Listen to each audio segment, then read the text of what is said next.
Every year this time, it's a difficult time.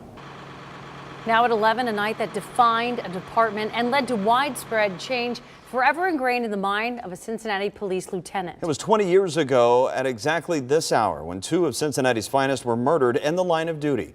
9 on Your Side reporter Ashley Zilka spoke to that lieutenant about the night he lost two of his own. Ashley?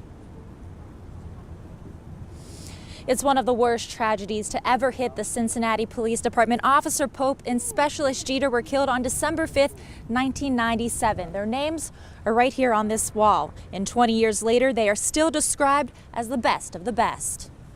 It's still difficult for me to talk about it. Lieutenant John Luck is close to retirement, but he sat down with me on the anniversary of what he calls the worst day of his life. You have that responsibility for somebody, and something like this happens, it magnifies it unbelievably. Luck was the sergeant of Officer Daniel Pope and Specialist Ronald Jeter. They were the go-getters. I mean, I could sit here and tell stories about them all the time. On December 5th, 1997, Pope and Jeter were serving a warrant when Alonzo Davenport shot each of them in the head inside a Clifton Heights apartment. He was just put the gun in the back of his pants and opened the door. Luck says Davenport ran up the street and turned the gun on himself.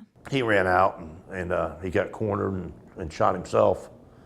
And I remember thinking, I wonder what he just did. Luck was actually getting ready to do another search warrant. I called for them, and I remember I was sitting in the shell lot right up the street, and they're the only one that didn't answer. He waited a minute. And that's when everything came on, and so, you know, two down.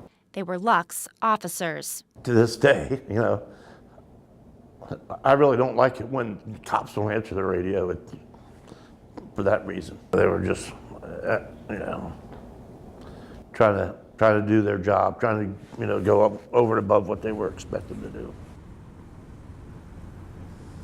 Luck says he still goes to Columbus every so often to visit Jeter's grave. He comes here to this police memorial here in Cincinnati to pay his respects to Officer Pope. Reporting live tonight, Ashley Zilka, 9 on Your Side. Ashley, thank you so much for that. And earlier tonight, friends of the fallen officers gathered at Holy Grail. Take a look here at something they do every December.